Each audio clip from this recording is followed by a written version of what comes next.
Hello, Contrarians listeners, watchers, subscribers. Here we are, uh, theoretically, figuratively, at the turn of the millennium, Mm-hmm. as far as what we're going to be talking about.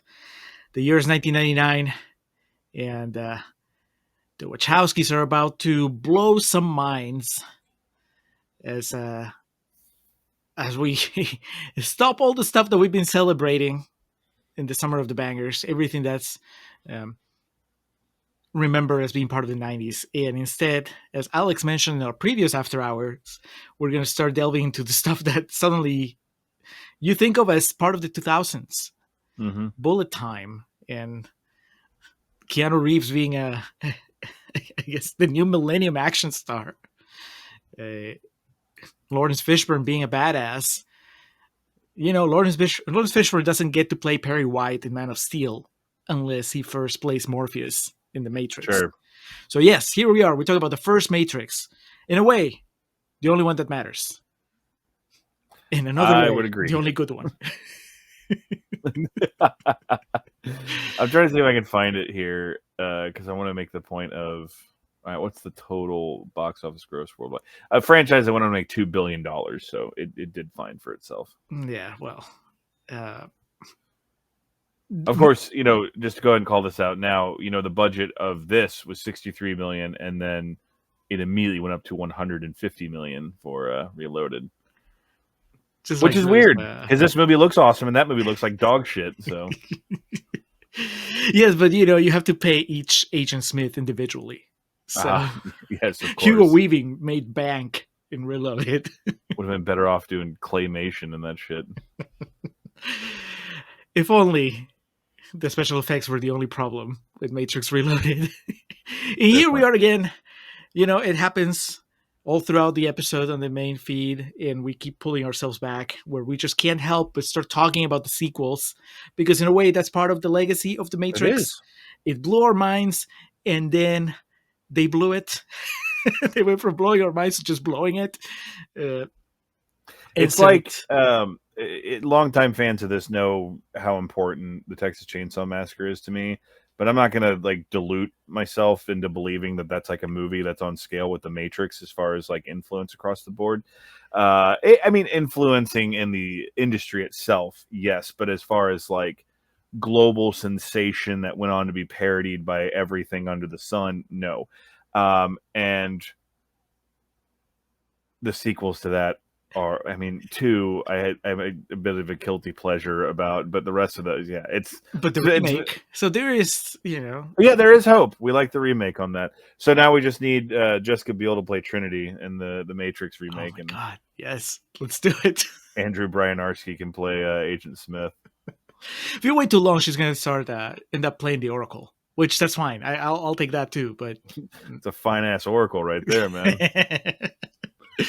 Anyway, The Matrix, super fresh, as if it could be any other way.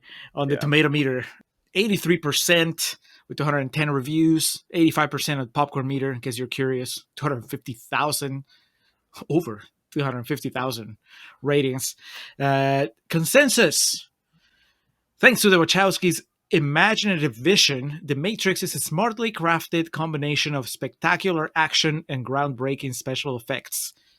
And that is all true, and yet somehow seems to sell the movie short, I think. Mm-hmm. It's just like, oh, it's action and special effects. And yes, it's that, but also it's just, I don't think it's selling you on the coolness of The Matrix. Mm-mm. I guess you can't really do that in a consensus without sounding like you're a little biased, maybe. But it's a thing in the 90s that's lost. This doesn't really happen anymore. The Matrix, I don't know if you remember, Julio. I don't know if this made its way down to Peru, but it was too cool. The parents groups and stuff were, they're making all this violence cool. Not to make too light of it. If I remember correctly, it was one of the things that some people posited was the reason Columbine happened and shit. So it's too sleek. I know we've just kind of devolved since the 90s, but I don't know that anybody is interested in making that case anymore, whether it was correct or not. It's just I Guts mean, is just the way it yeah, is. yeah, it's very sad. I think people were still trying to find other things to blame. It's Marilyn Manson's fault. It's the Yeah. Matrix's fault. But yeah, it was. It made it look too cool. With Well, all due I respect mean, to you gotta heavy lies the crown. That's just how it works, Heavy Lies the Crown sort of thing. um, Alex, for this, we pulled quotes on the episode. There's some Rotten Tomatoes quotes, fresh and rotten, on Mm-hmm. the main feed, so you can listen to the episode if that's what you're craving. But on the episode, I made a vow, perhaps not in such a dramatic way, but I did say, Alex, I know about this thing with invisibles, and I don't know enough about it right now to speak Yes. Yeah. intelligently about it. But I'm going to try to gather some information so I can talk about it in the post credits. And basically, what this is a quote from Grant Morrison, writer of The Invisibles, and where he talks about the Matrix and what the deal is. But before I give you that quote, I am going to read you a passage from the Wikipedia entry for The Invisibles, which is a comic book series written by Grant Morrison. And if you're a comic book fan, you probably know who Grant Morrison is, and you're like, oh yeah, he's a fucking weirdo. Some people think he's a weirdo genius, and some people think he's just a weirdo. I think I'm kind of in the middle. There's some Grant Morrison stuff that I like. He had a run on X-Men that was actually, at least what I read of it, was pretty interesting. Um, I like his Animal Man. But then when he took over the Justice League, it was actually a little too weird. Yeah, I don't know. He's done a lot of stuff. He's definitely a writer with a voice. And so one of the things that he wrote was The Invisibles. The Invisibles is a comic book series published by the Vertigo imprint of DC Comics from 1994 to 2000. Created and scripted by Scottish writer Grant Morrison and drawn by various artists throughout its publication. There's a whole bunch of volumes, so if you want to read the entire run of the Invisibles, you can. It's all being collected. What is it about? The series loosely follows the doings of a single cell of the Invisible College, a secret organization battling against physical and psychic oppression using time travel, magic, meditation, and physical violence. For most of the series, the team includes leader King Mob, Lord Fanny, a transgender Brazilian shaman, Boy, a former member of the NYPD, Ragged Robin, a telepath with a mysterious past, and Jack Frost, a young hooligan from Liverpool who may be the next Buddha. Their enemies are the Archons of the Outer Church, interdimensional alien gods who have already enslaved most of the human race without their knowledge. I think if you read this, your first thought is not, oh, that sounds like the Matrix. No. If you Yeah. know that famously Grant Morrison accused the Wachowskis of ripping off the Invisibles for the Matrix, and then you start reading a little bit more into it, you're like, okay, maybe. Apparently, the Jack Frost character, the young hooligan that may be the next Buddha, that's Neo, who may be the one, and the interdimensional aliens in the Matrix, they're actually machines who have enslaved most of the human race without their knowledge. Mm-hmm. And obviously, there's no time travel, magic, meditation, physical violence. There is plenty in the Matrix, but time travel and magic there isn't, right? But let's see what Grant Morrison actually said about this. This is from the website catvincent.com, uh, who I guess wrote this because of this was on the 10th anniversary of the cinema release of The Matrix. So this must have been, 2009. And he's just quoting actually part of a Grant Morrison interview at Suicide Girls, which is a different website, on the subject of just how much the film The Matrix took from its epic magical comic The Invisibles. And Morrison says, it's really simple. The truth of that one is that design staff on The Matrix were given Invisibles collections and told to make the movie look like my books. This is a reported fact. The Wachowskis, Oh, yeah, apparently. The Wachowskis are comic book creators and fans, and were fans of my work, so it's hardly surprising. I was even contacted before the first Matrix movie was released, and asked if I would contribute a story to the website. It's not some baffling coincidence that so much of The Matrix is plot by plot, detail by detail, image by image, lifted from Invisibles. So there shouldn't be much controversy. The Wachowskis nicked the Invisibles, and everyone in the know is well aware of this fact, but of course, they're unlikely to come out and say it. I think plenty of people have said it online. It's I think I've even joked about this before here. Triple H, the wrestler, just stole everything from this guy named Shane Douglas, who, like, if you go back, and watch what Shane Douglas was doing in 1998 in a company called ECW, which did not have the global exposure of the WWF. And I'm talking about like everything down to the way he dressed, like, and then you see what Triple H did in 1999. It's like glaringly obvious, and to the point of your review there, it's just like anyone who knows what they're talking about will say that, but anyone who's trying to curry up favor with Triple H will be like, "Oh man, that was great shit you came up with, man." Well, Grant Morrison also has opinions about the sequels. It says, Don't we all? Yes. He says, it was just too bad they deviated so far from the Invisibles philosophical template in the second and third movies, because they blundered helplessly into boring Catholic theology, proving that they hadn't had the contact experience that drove the Invisibles, and they wrecked both Reloaded and Revolutions on the rocks of absolute incomprehension. They should have kept on stealing from me, and maybe they would have wound up with something to really be proud of, a movie that could change minds and hearts and worlds. And then he ends by saying, I love the first Matrix movie, which I think is a real work of cinematic genius and very timely, but I've now heard from several people who worked on The Matrix, and they've all confirmed that they were given Invisibles books as a reference. That's how it is. I'm not angry about it anymore, although at one time I was, because they made millions from what was basically a Xerox of my work, and to be honest, I would be happy with just 1 million, so I didn't have to work 13 hours of every fucking day, including weekends. That's epic. Beast. Grant Morrison, I mean, this was from 2009. I wonder how he feels about it now. I wonder if he saw Resurrections. Yeah. It's like, why bother? Yeah. I don't know. I don't know if, comic book creators, comic book writers, I don't think that they, even when they're being successful, I don't think they make the kind of bank that successful filmmakers do. So even though Morrison is a recognized creator, I don't have trouble believing that he was, he kind of resented that a movie apparently based on his work or borrowing heavily from his work, made a lot of money and he didn't see a single penny. So, if Alan Moore has taught me anything, it's that comic book writers are not bitter, angry men. Right.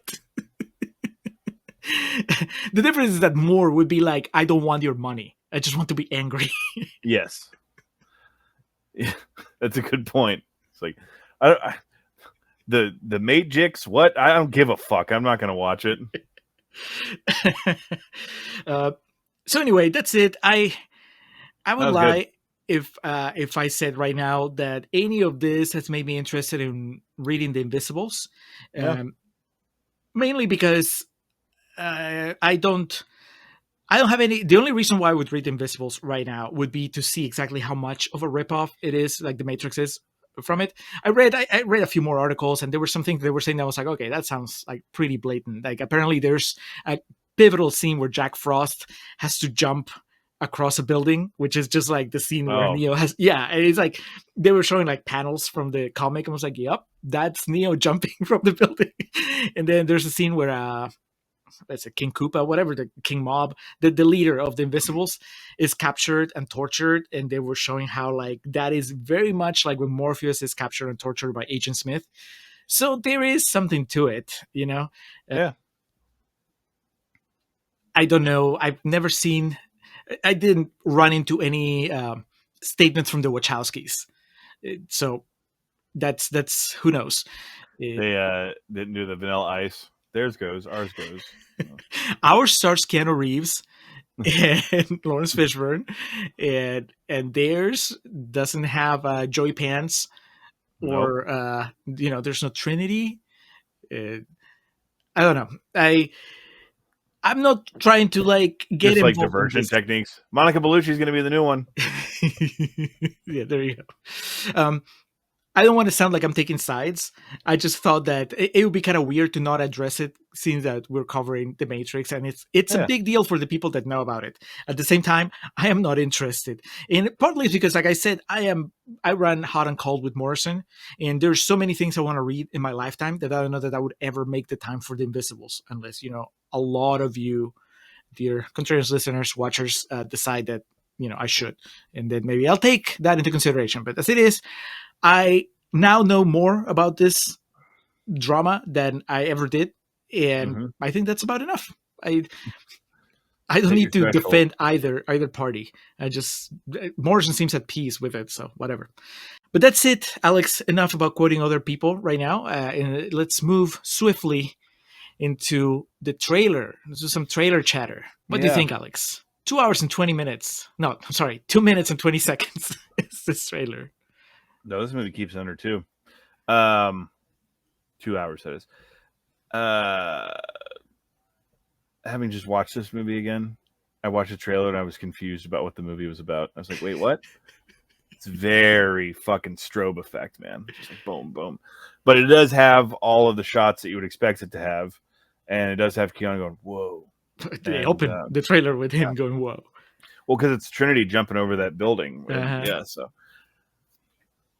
Yeah. You see this, like, fucking at the beginning of some VHS you rented in the beginning of 99, summer of 99. You're like, okay. I don't know what's happening. No, Right? yeah, but no, I'm going to go check this out. Like, it is cool, though. It's in the sense of, like, tickling your interest or your curiosity, I guess I should say, of it is all those shots and lines of dialogue that are, like, contradictory to each other and also very confusing as to, like, what's going on. And then it's Neo finally waking up, with the shaved head and everything, and it cuts to fucking Lawrence Fishburne's face, and he's just like, welcome to the real world. And that's kind of near the end of the trailer, so it's like, all right, yeah, this... So it's not supposed to make sense. Well, it's supposed to tantalize. No, I mean, in the trailer. I think that there's... Because I think it's just supposed to, like, look awesome and have a bunch of, like, impactful lines, but I don't think it's all supposed to add up. I think it's supposed to make you just want to see the movie to figure it out. Right. Yeah. Because that's what as I was watching it, I was like, I know what they're referencing, but I was trying to put myself in the shoes of somebody who hasn't watched the movie and watches the trailer. And I wonder if that makes you worry. I was like, I don't know what's happening. Like, I understand what they're saying, but I don't think it adds up. You can't see the full picture. And then there's a moment when Neo wakes up, and then maybe that gives you a sense of relief because, like, okay, so everything I've seen that didn't seem to quite fit, it's some sort of dream, and so that puts you at ease. And then the trailer ends asking, what is the Matrix? It gives you the website, so it's kind of reassuring you. It's okay to be confused. It's okay to be wondering what the fuck is happening. What is the Matrix? Yeah. Because that's the whole point. We're going to tell you when you watch the movie, not right now. Right now, we're just kind of giving you hints. Unless, of course, you've read Invisibles, and then you're like, oh, it's Invisibles. Oh, the Grant Morrison saw the trailer. I'm like, motherfuckers. It's Grandma's Boy. When they start the game that Alex created, JP's trying to pawn off his own. Like, he just, like, starts it. He's like, stop. This is my game. That's just imagine him in the theater, like, pointing to the projection booth. Cut it.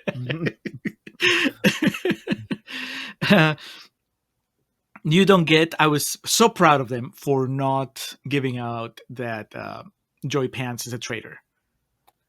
He even gets the shot where he's shooting his electric gun, and he looks like a hero. You assume that he's shooting the bad guys. Oh yeah, like in a modern trailer, the line where he's like, ignorance is bliss, that would be like during the crescendo of the song in the trailer. Yeah. Which, okay, I was not crazy about the music. I don't know if it's very, very home video style music. Yeah. Okay, it's not part of the score from the movie, right? That I just didn't. Rock is Dead by Marilyn Manson, or they have the remix of Dragula by Roberto Zambarelli, and then of course the Wake Up by Rage Against the Machine. Yeah. No, none of that. Loved that Carrie Ann Moss got so much screen time on the trailer because she was the unknown. Yeah. Like, Lawrence Fishburne. Most people probably had an idea of Joey Pants. It's like, hey, it's what's his name in The Fugitive? Roscoe Oh, Bosco. shit. Well, I guess jumping ahead, a little bit of a spoiler. He was in this due to his previous work with the Wachowskis on Bound. Bound, yeah, of Yeah. course. But I think The Fugitive got more eyeballs. So Criterion Collection entry Bound. yeah. But yeah, Carrie Ann Moss gets a couple of like really cool moments. She gets the bullet time kick. Then she gets the thing where she falls down the stairs and he pulls the double guns, and then the the moment where the trailer, yes, the train, the truck, whatever's coming at the phone booth, and she looks up and she does yeah, it's awesome. I really like it. She looks amazing. The trailer sells her really well. And then the other thing I was really proud of is that they don't give you, unless I missed it, don't give you any images from the dojo fight, which is kind of iconic in the movie. Yeah. And so to not have that spoiled by the trailer. Yeah. So fun trailer. Mm-hmm. Like I said, a little difficult to judge. When varied of its time. Well, yeah, that too. There's a bunch of boom, boom, boom, boom, boom, boom, boom. Yeah. You figure it out. That's basically the ending tone. And as you're watching, of course, you don't know that what you're seeing and what you're going to watch when you go see the movie is just going to basically set the tone for the next 10 years. Yeah. Yeah, there's no... Yeah. I hate that I always go back to The Dark Knight, but it's something I lived through, of like something that changed the film industry forever. Better or worse, not here to talk about that. But that's a movie... When it got its first full trailer, the second trailer, the one that was attached on I Am Legend, you watched and you were like, okay, things are about to change. Yeah, you watch this and you're like, this seems cool. But to your whole point, like, it seems kind of innocuous, just kind of like this random fucking action movie that... that's the story of The Matrix, the first one. It was... kind of flew under the radar and no one really knew what to expect from it, and then it came along, and dude, there's things that movie did that still to this day people are trying to fucking copy and whatnot. So it's fitting that its trailer isn't this epic, Nolan-esque type, like the Dark Knight trailers, and I'll stop on that, but you think of other Nolan movies. The Watchmen's a good example of that's not a Nolan movie, but it's an example of like a trailer that's really famous. People went on to it's no longer this way really, but the idea was you made the trailer like art, like you made there's the art of the trailer. And here it's just like, all right, how much fucking cool shit can we just cram in and make these people look hot and play loud music in the background so that when it's over, people are like, yeah, I'll watch that. Yeah, it is pretty insane that, when you're on the second half of the movie, when it's just like hitting you really hard, when they're like, I need guns. And then they have the shot of the guns coming in, which when I watch it in the movie now, I'm just like, oh, I know it's happening and, it's going to come and, it's just another moment in the movie. But out of context, in the context of this trailer, it's like, what is happening? Oh, yeah. Yeah. At the risk of... hair so shiny. Yes. At the risk of upsetting you, Alex, I have to say that similarly, I think that if we were ever going to do one of these where we talk about the first Iron Man trailer, we would say that there was no way of knowing that was going to spawn, 20-something movies in the Marvel universe. Brother, I screened the first Iron Man and I was excited about it. So it's yeah, but the trailer... watching the trailer for Iron Man, the most that you could have hoped for was like a good Iron Man movie, right? Well, I mean, this is still the road we're going on too. This was like Bob Downey Jr. was still kind of like, so it's all these things that are funny to think about in hindsight. He just missed out on the audition for one of the agents in Matrix Revolutions or something. That was the last time that he'd been up for something. Anyway, enough of the trailer. You don't need to watch it. It's just a curiosity at this point, but if you want to have a chuckle, I guess you can. Before we go to trivia, Alex, the Josh Gad Minute. Let's give Josh Gad some sunglasses, some leather jackets, and see what happens. I mean, the obvious choice is Mouse. He's the kid who's too excited to be there and gets killed. Young Gad. Yeah. Oh, yeah. He would have to be again, as we refer to him, rocker era Gad. Um, And he I gets guess that, killed though, like but he goes badly. out like a badass. That's true. So he could be maybe Tank, operator of the Nebuchadnezzar, Uh-huh. or honestly, like this is me talking about older Gad. It wouldn't really fit in line with the movie because he's kind of built like I am, which is nothing wrong with that. But if you have him be one of the backup agents, that's not Hugo Weaving, which means he only gets like maybe one or two lines, but you But can he do gets that. you say he's the agent that's the that dodges the bullets. But Yes, well, why not, man? I ain't got no problem with that. Um, hmm. that means that he can be at the end when the two agents are run away after he kills Agent Smith. Yeah. Oh, yeah. Actually, yeah, that would be great for the comedic beat of it. Because like all that was really left for me to say was that, and it would provide too much of just like a reveal laugh that it would be hard to do if he was the Oracle.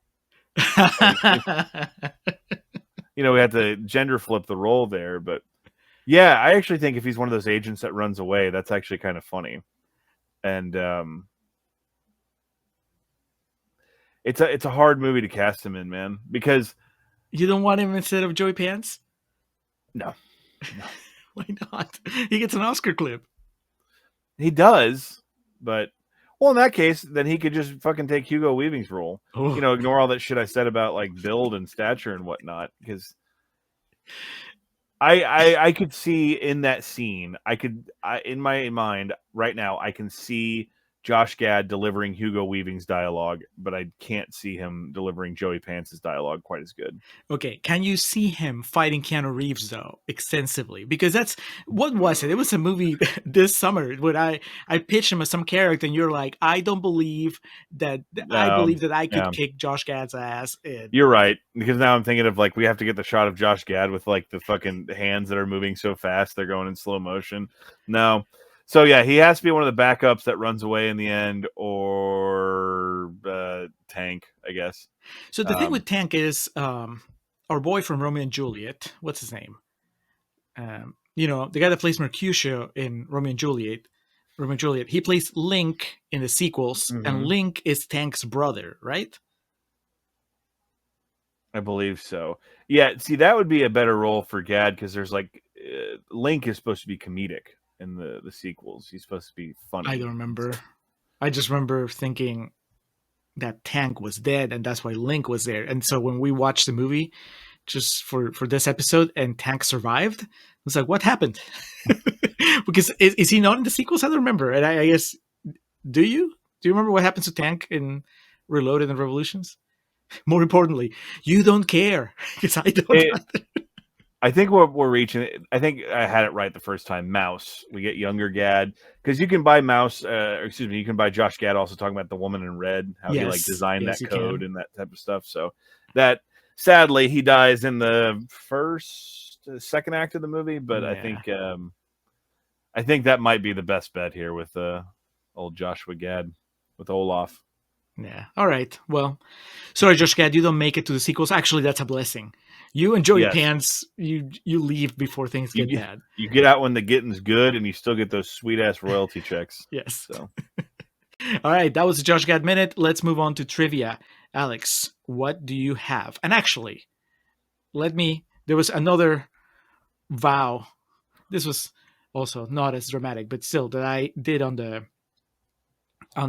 main episode. I said I have heard / read people that say that the Matrix is about transitioning if you're a trans person.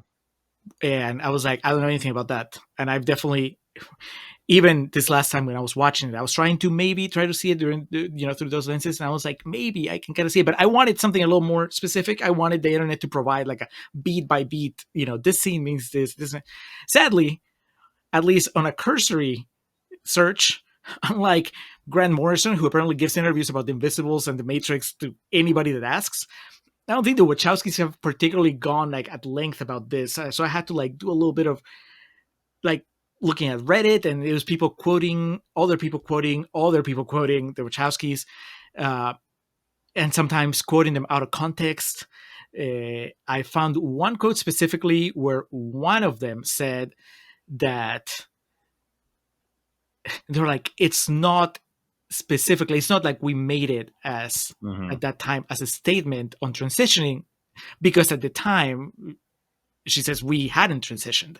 So it was, but at the same time, it is in the sense that that was something that we were living with. So it kind of bleeds through your work because that's something that's happening internally. And so it's there to be picked up on.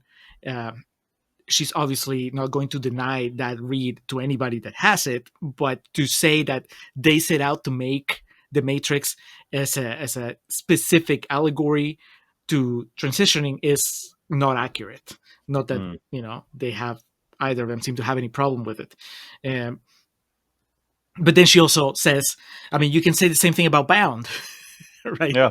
Bound has a very strong, very iconic at this point lesbian relationship at its center, and it's obviously something that had to do with the fact that they were at the time closeted. I think that's specifically the term that she uses. So I've seen Well, very, very passionate defenses of this point of view, and I'm like, that's cool. Uh, I watch it as a straight male, and I'm just like, guns, bullet time, steak. steak. uh, There's a quote that Lily Wachowski had about, it's an excellent reminder that art is never static in terms of yeah, reminiscing on it and the interpretations of it. So yeah. I will, if I can help it, I will never watch the Matrix sequels, but I also wonder if there's, because some of those uh, reads have seen come like enveloped or enveloping praise for the sequels. Now it's like, I guess if you watch the sequels through that specific lens, maybe there's something more redeeming about them than if you're watching them just for the plot. for the stuff that I like in the original Matrix. So anyway, there's that. I'm sorry I couldn't, like I said, it's not Grant Morrison talking about this, so there's a yeah, it's lot of also things. it's a subject that I don't think we're going to be able to pinpoint, in the concise Right, but I nature. wish I could have just actually read you like a thing. Oh yeah, I got you. And I mean, granted, it's the internet, so I could have kept digging, but we kind of have to keep going with the summer of the With MTV bangers. with stuff like that, you also you come across fan theories and shit, and you'll just end up like more confused than when you started in the first Yes, place. And so, that's true. That's true. All right, yeah. I cede the floor, Alex. Now it's all you. Written and directed by the Wachowskis, produced by our buddy Joel Silver. Released on March 31st of 1999, a budget of $63 million with a box office return nearing $500 million. Burn through this real quick because we spent some time on it in the episode, but the 2000 MTV Movie Awards. Also, and you'll find the episode, The Matrix took home quite a few Academy Awards, technically, of course. Matrix won Best Movie. Best Male Performance for Keanu Reeves. Carrie-Anne Moss was nominated for Breakthrough Female Performance, losing out to Julia Stiles for 10 Things I Hate About You. Best On-Screen Duo. Keanu Reeves and Lawrence Fishburne lost out to Mike Myers and Vern Troyer for Austin Powers' The Spy Who Shagged Me. Best Action Sequence, the rooftop helicopter sequence in The Matrix, lost out to the pod race from Star Wars Episode 1, The Phantom Menace, which is kind of hard to argue with if you've ever played a Nintendo 64 in your life. I will just say that. Best fight, Keanu Reeves versus Lawrence Fishburne. The dojo scene ended up winning. Deservedly so, I would say. So, The Matrix had a good year at the 1995 MTV Movie Awards. How did The Matrix come to be? Well, in 1994, the script for a film called Assassins, which would go on to star, I should say, Sylvester Stallone, Antonio Banderas, and Julianne Moore, directed by Richard Donner. 90s darling Julianne Moore. God bless. Was a screenplay that was written by the Wachowskis. This was purchased by Warner Brothers, and it was purchased along with 2 follow-ups, one of them being Bound, and then, of course, the other one being The Matrix. Bound was obviously a critical success. And from there, they're like, "Hey, we have this other movie. We want to give it a shot." It's like, all right, whatever. And the rest is history, as they say. But this movie was in development in the mid '90s. This was something we kind of touched on a little bit in the episode itself. They were working on it in '96, and in '96, they pitched the role of Neo to disgraced Hollywood star Will Smith. And he claimed that when it was pitched to him, the idea was he was going to be Neo and Morpheus was going to be Val Kilmer. And he said that he couldn't really grasp the concept, and so he turned it down in light of doing Wild Wild West. Oh, everything was okay until that last bit of development. He wasn't the only person, though, that was considered for the role of Neo. Keanu kind of Lucy Liu'd his way into this. Remember in Charlie's Angels, Lucy Liu was yes. kind of. They went through the whole Hollywood Rolodex, and they're like, "All right, come on." So we mentioned Will Smith. Nicolas Cage turned down the part. Warner Brothers sought Brad Pitt or Val Kilmer. Both declined. Val Kilmer said, "Wait, I was supposed to play Morpheus." Well, again, that was Will Smith's version of the story. Yeah. So when that was all declined, Leonardo DiCaprio accepted the role. But then when he saw, again, this is not scripture, but when he saw how much work was going to go into the visual effects, he's like, "Fuck that," because he just got done doing Titanic. Like he wanted to like make a movie. So fucking dismissive of DiCaprio's feelings. So Warner Brothers at this point ended up pushing for Keanu Reeves, and the Wachowskis wanted Johnny Depp. And one of the reps from Warner Brothers also said at one point in time that there was an idea of making Neo a female, and that was pitched to Sandra Bullock. Man, I kind of want that movie. She would be she's falling. Oh no! No! I want the funny Matrix. And then you have to. So then Keanu would be Trinity, right? Because you have to have the speed reunion. Oh man, I didn't even think about that. But yeah, you're right. And like, there'd have to be a point where because Trinity's experienced, and so he's trying to help her train, and so they go shooting together, and it's a lineup of cans, and she misses him, and he says, "They're only cans. They were only cans." But also, she was approached for the role of Trinity, but obviously turned both of these down. Rosie Perez, Salma Hayek, and Jada Pinkett Smith they all auditioned for the role. Jada Pinkett, obviously, if you've seen the sequels, goes on to have a role. I do like Rosie Perez. I like Salma Hayek too, but I am very complimentary in the episode of the intensity that Carrie-Anne Moss brings, not only to the character, but just to the movie in general. This is kind of an unfair. I can't see Salma Hayek doing that. I can't. Despite the other things she would do for me, I can't see her. Desperado and the smaller part, I guess, Once Upon a Time in Mexico, I think she has some of that intensity. You can see there. But I think that the difference, of course, you don't know this as you're casting in 1999, or at least not to this extent, but it's just that all those actresses have, I think, more popular personas. And so you'll be like, that's Sandra Bullock. That is, that's Salma Hayek. Carrie-Anne Moss, you just see her and you're like, that's Trinity. And maybe that's not fair to her. I hope that she doesn't, resent it. But that is still, you see her and you see Trinity. And I was about to say, even with all the shit Keanu had done up until that point, and I'm realizing as I'm fleshing these thoughts out, the generation below us, Julio, would know him as John Wick, right? They would. Yes. But there's a generation that knows him as John Wick. Another generation knows him as Neo. Another generation knows him as Jonathan Harker from Bram Stoker's Dracula. I was about to say though, you and I and the overwhelming majority of the folks who listen to this podcast would just see him as Neo, despite what he had done before and since. And yeah, you're right with Carrie-Anne Moss, whose other big claim, as we reference in the episode, is obviously Memento.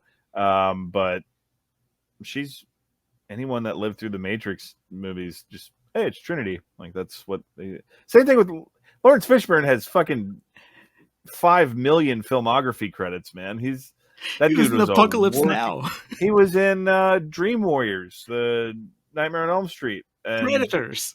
Yes, but he's fucking Morpheus, man. So when he said, I remember seeing Predators in the theater. When he showed up, I go Morpheus, So,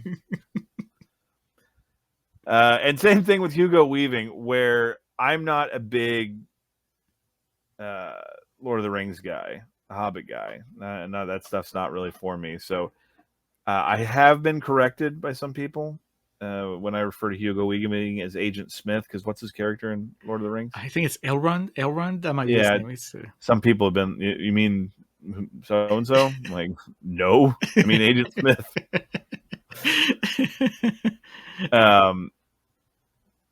Jean Reno was offered the role but turned it down because he didn't want to go to where they were shooting.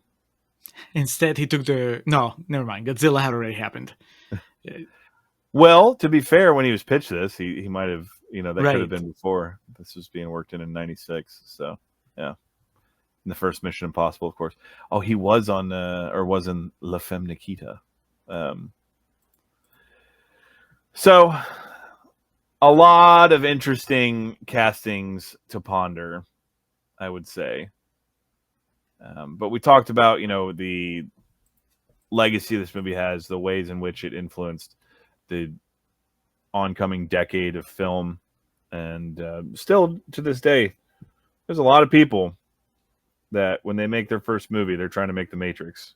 Now, Julio, we didn't talk about this in the episode, but did you ever come across any folks that were the Equilibrium people? They said Equilibrium's better than The Matrix. It's the real one. Not that far. No, I want to say he's, listening to this and watching this as he edits it. I think our friend and editor, Corey, he's an Equilibrium person. In fact, he might have been the one that showed me Equilibrium. And I mean, there's some really cool action in there. It's not The Matrix, though. if that's the argument, I would be like, no. I'm just thinking that part where like Christian Bale, he like turns like 2 shotguns around in these guards' faces and shoots them. Is it what they call it? Kung Fu? Yeah. I don't know. I couldn't get into it, and I think for those of you who may be unaware of where this discussion has turned, Equilibrium was a film that came out a couple years after The Matrix. And if you look it up online, you just need to go to the Wikipedia page and look at the poster for it. And you're like, oh, this is trying to be The Matrix. It was a movie that was given a pretty good push, brother. It got a December release date in the year it came out and did not do well at the box office. And so, and I don't dislike it. But I knew a guy in college. Like that's why I have such like a specific relationship to this situation. That I've found a few people in my life that will tell you Equilibrium like took what The Matrix did and made it better, and then disappeared from public consciousness forever. I think it's one of those things because it flopped and also wasn't critically successful. It was one of those movies that I think a handful of people. And I'm not saying this about Corey because Corey knows ball. I've talked movies with Corey before. Yes. But I think there's a handful of people that like thought they discovered it and like made it part of their personality to say that it was better than The Matrix. That's fair. I'm sure I have those movies too. I mean, I think we all have like the obscure movies are our movies and we just have London. There you go. He took what Pulp Fiction had done and then added a little Woody Allen to it. That's what it was missing. So anyway, that was something I was curious about. Same dude, who was a big Equilibrium guy, was obsessed with the Matrix Path of Neo video game that was for the Xbox. I remember I lived with him for a period of time, and I remember there was like a fucking like month stretch where like I don't even know if he went to class. I would just go into his room and he was just playing the Path of Neo the whole time. So is that the bridge between Matrix and Reloaded, or between Reloaded and Revolutions, or is that something else? Something else, because I believe it came out in 05. I believe if I remember correctly, because I remember watching him play some of it. You are Keanu, and you act out things from the movies, but also there's like sequences that were talked about in the movies, but not actually seen. And so you see like Keanu playing those out. It's kind of disappointing. Like if you longtime fans, and shout out to our boy Chaz, remember our Terminator epic, and like we had like a fucking 40-minute discussion on the video game history, and that's still going. There's a video game I'm very excited about coming out here in the next few months, a Terminator 2 video game. The Matrix has 4 games, and one of them was just like a fucking MMO that I don't think is operational any longer. And I think, one of them might have also been just like a mobile game. I get that you're not going to be able to make a game with all these people in it, like as far as like actually getting the rights to like these actors and stuff. But this is a fucking concept that's ripe for the picking, man. Even now, with everything you're capable of doing with like PS5s and Xbones and whatnot, it's surprising that there's if you're going to make the investment on a 4th Matrix movie, then just go all in and give us the video game too, and fuck it, a music video as well. Just get Rob Zombie to do some new tunes. Dust off Dracula. Yeah, there you go. Because we will never talk about the sequels after this, and because you just brother, I started the other night after we really. Because I told you I have the Blu-ray trilogy set. I know, but I specifically said in the episode, I implored anybody listening, I said, do not watch the sequels because they will taint the experience of the original for a while. Yeah, and you reckless motherfucker. I'm like, it was I'm a fly to the light, man. I'm a glutton for punishment, and I started it and I was like, oh man, this is bad. I forgot fucking Roy Jones Jr. is in Reloaded though. Fucking Hall of Fame boxer. He's in like the first scene when they're like those 4 different parties all conglomerate and they're arguing back and forth. Oh man, it's so bad. How far did you get? I made a point to get through the highway sequence. Like, okay, that's you needed to see Monica Bellucci. That's really where Keanu acts like he's having a hard time kissing her. Okay. Which I jest. I would not have a hard time in that position, but dude, some of it looks like shit. And that was like, especially right after watching the first one. I think, because we're not going to be here to talk about the sequels, what I would say is visually, canonically, screenplay wise, I think overwhelmingly they were too ambitious with it. That's the nicest way I can put what they tried to do with those sequels. But that's not on broader terms. They're very bad. Yes, but the ambition shouldn't be a bad thing, right? Like we should at That's least, why I said that's me putting it positively. Yeah. There is something to celebrate about filmmakers that do the Matrix and then go on to swing even bigger, because they could have just done another. I mean, look, honestly, the bravest choice would have been to just not do a sequel. The bravest choice would have been like, we nailed it, move on to do something else. If you're going to do a sequel, I guess you're going to have to give him props for going so out there, but none of it works. So it's, I think pretty much the spectrum at this point is Matrix Reloaded, Hangover 2. Do the exact same thing or do something so outlandishly wild that you alienate 75% of the audience that goes to see it. It's a damn shame. And I'll say it again on this video, even though I did it on the episode too. Do not watch them, because when you watch them and then you watch the Matrix, the original, it kind of taints it a little bit, and you're gonna have to like spend some time detoxing from watching the sequels. But what I wanted to say was, do you remember? Because you brought up the video game, and that reminded me that between, I think it's between Reloaded and Revolutions, the Jada Pinkett Smith character goes on some sort of quest that you only knew if you had played the game. Like, Oh yes, I think that's Enter the Matrix. I think okay, that's the game it was. her Yeah, character exits Reloaded, and then when she comes back in Revolutions, it's like, that's a chunk of story that we're missing. Oh, it's because it's in the video game, which that's some Richard Kelly shit right there, man.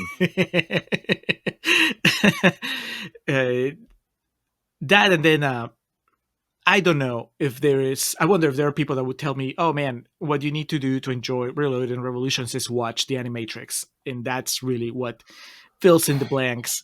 Um, Maybe that I might do someday, because my understanding is that they're mostly standalone shorts. This like One of what's those that? Batman. Gotham Knight. That's There the you go. one I really like. Yeah. This will really grind your gears. So I have the franchise page pulled up here right now. The Animatrix is the highest rated of all of them on Rotten Tomatoes. It's also because it only has 18 reviews. Of course. What's a popcorn meter though? That's the real test. Touche. The one with the highest amount of reviews is Resurrections with 363 reviews. It is at 63%, which is Too high. way too high. Yeah. So anyway, That's The Matrix. Watch Set the world on fire. Watch it. If for some reason you're watching this video and you've never seen The Matrix, just watch it alone. Watch it, don't. It ends when the end credits roll. There's no sequel. It ends with how long? Not long. All right. We have one more MTV movie banger. I mean, not counting the stuff that's on our Patreon. And those of you who haven't been checking out the Patreon, we've covered some fun stuff over there that just was deemed too complicated to do the Contrarians gimmick on. And so that's how on the Patreon channel we've had A Time to Kill, which gave Matthew McConaughey the breakthrough performance one, right? Mm-hmm. And we did Single White Female, which gave who is it? Jennifer Jason Leigh. Jennifer Jason Leigh got Best Villain. Of Good Time fame. Yes. Also of Fast Times at Richmond High, right? I think that's the thing. Did she actually get an Oscar nomination for Hateful Eight? Yes, she did. Yeah. She didn't win, but yeah. Then we haven't done it yet, but we are covering Nell from the movie Nell, and Hoop Dreams. There's some fun stuff there. But as far as the main feed, we have one last entry, and Alex's dismayed face might have reminded you that, we talked about this way back when we did the draft for the summer. You can't talk about the 90s without talking about Adam Sandler. And then it was just a matter of picking a movie that fit our criteria, and also that ideally at least one of us hadn't seen. In my case, I haven't seen Big Daddy ever. And so... Actually, probably an interesting talking point right now, because for me, as a fan of some of his stuff, like, this movie was the turning point. I know that sounds insane, saying a movie from 26 years ago was like the turning point, but Happy Gilmore 2 has been talked about a lot recently, and I just have zero fucking interest in that, because, not to be fair, Punch Drunk Love, Uncut Gems, he's had some stops along the way. I think Adam Sandler is a talented guy, very talented guy. It's just Big Daddy, I think, is the one that changed the way he made comedies, because never again did we get like a Billy Madison, Happy Gilmore, Airheads, something like that. So I think I'm not looking forward to watching the movie, but it'll be an interesting discussion, I think. And also, I think this is the movie where it becomes apparent that he's just got his crew that he rolls with every time he does a movie, which we'll talk about. That is admirable, and I appreciate that. He gets these guys paid. But I'm going to go ahead and forecast, Julio, that the real talk of that episode is going to be substantially more interesting than Contrarian's Corner. And just a little bit of Contrarians history for those of you who are new, or maybe those of you who don't remember, or just want to be reminded. But we have talked about Sandler in the past. And once again, in that episode, Alex was more negative on it ultimately than I was. And of course, I'm talking about Mr. Deeds, which the Winona Ryder effect kind of carried me through that movie. John Turturro carried me through it. Yeah.